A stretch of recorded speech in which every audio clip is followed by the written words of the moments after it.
നമസ്കാരം. ശനിയാഴ്ച ഉച്ചയ്ക്ക് 12 മണിയോടെയാണ് ഉള്ളൂർ സ്വദേശി രവീന്ദ്രൻ നായർ തിരുവനന്തപുരത്ത് സ്ഥിതി ചെയ്യുന്ന പ്രമുഖ മെഡിക്കൽ കോളേജിലെ ലിഫ്റ്റിൽ കുടുങ്ങിയത്. ആയിരക്കണക്കിന് പേർ എത്തിപ്പെടുന്ന ഇത്തരമൊരു സ്ഥാപനത്തിൽ ഒരു രോഗി 2 ദിവസം ലിഫ്റ്റിൽ കുടുങ്ങിക്കിടക്കേണ്ടി വന്നത് സവിശേഷമായ ഒരു സംഭവം മാത്രമല്ല, ഗുരുതരമായ സുരക്ഷാ പ്രശ്നങ്ങളുടെയും മനുഷ്യാവകാശ ലംഘനത്തിന്റെയും പ്രതീകവുമാണ്. രവീന്ദ്രൻ നായർ ശനിയാഴ്ച രാവിലെ നടുവേദനയ്ക്ക് ചികിത്സ തേടി ആശുപത്രിയിലെ ഓർത്തോ വിഭാഗത്തിൽ എത്തിയിരുന്നു.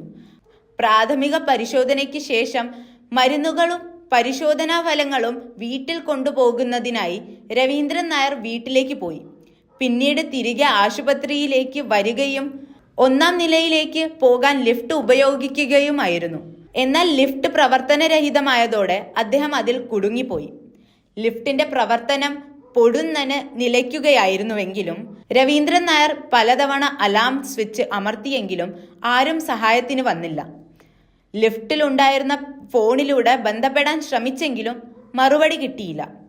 ഇതോടെ തന്റെ കയ്യിലുണ്ടായിരുന്ന മൊബൈൽ ഫോൺ നിലത്ത് വീണ് തകരുകയും ഇത് രവീന്ദ്രൻ നായരെ മുഴുവൻ ഒറ്റപ്പെടലിലാക്കുകയും ചെയ്തു. 2 രാത്രിയും 1 പകലും രവീന്ദ്രൻ നായർ ലിഫ്റ്റിൽ കുടുങ്ങിയിരുന്നപ്പോഴാണ് അദ്ദേഹത്തെ കാണാതായതോടെ ആശങ്കയിലായ കുടുംബം മെഡിക്കൽ കോളേജ് പോലീസിൽ പരാതി നൽകുകയും ചെയ്തത്. ഇതിനിടയിൽ രവീന്ദ്രൻ നായർ ഏറെ ക്ഷീണിതനായി നിലം പതിച്ച് കിടന്നുകൊണ്ട് അപര്യാപ്തമായ ശ്വാസം കോർത്തുകൊണ്ടിരുന്നു. തിങ്കളാഴ്ച രാവിലെ 6 മണിയോടെ ലിഫ്റ്റ് ഓപ്പറേറ്റർ എത്തിയപ്പോഴാണ് അവശനിലയിൽ കിടന്നിരുന്ന രവീന്ദ്രൻ നായരെ കണ്ടെത്തിയത്. ഉടൻ തന്നെ ഓപ്പറേറ്റർ ലിഫ്റ്റ് തുറന്നപ്പോൾ രവീന്ദ്രൻ നായർക്ക് ആവശ്യമായ പ്രാഥമിക സഹായം ലഭ്യമാക്കുകയും ആശുപത്രിയിൽ തന്നെ അദ്ദേഹത്തിന്റെ ആരോഗ്യ പരിശോധന നടത്തുകയും ചെയ്തു.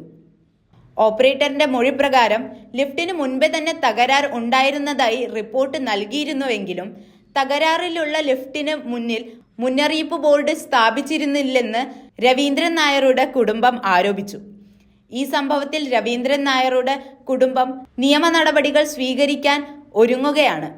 ഇതിനോടകം മെഡിക്കൽ കോളേജ് ഭരണസമിതിയും ആശുപത്രി അധികൃതരും ഈ സംഭവത്തെക്കുറിച്ച് പരിശോധിക്കാനും ഭാവിയിൽ ഇത്തരത്തിലുള്ള സുരക്ഷാ പ്രശ്നങ്ങൾ ആവർത്തിക്കാതിരിക്കാനുള്ള നടപടികൾ സ്വീകരിക്കാനും തീരുമാനിച്ചിട്ടുണ്ടെന്ന് അറിയിച്ചിട്ടുണ്ട്.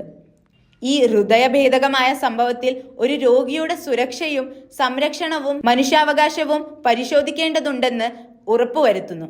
രവീന്ദ്രൻ നായർ ഈ അവശ്യസ്ഥിതിയിൽ നിന്ന് മോചിതനായതോടെ അദ്ദേഹത്തിന്റെ കുടുംബവും സമൂഹവും അഭിമുഖീകരിച്ച ഈ ദുരന്തം ഭാവിയിൽ ആവർത്തിക്കാതിരിക്കാനുള്ള ഉറച്ച നടപടികൾ അടിയന്തരം സ്വീകരിക്കേണ്ടതുണ്ടെന്ന് പൊതുജനങ്ങൾ ആവശ്യപ്പെടുന്നു.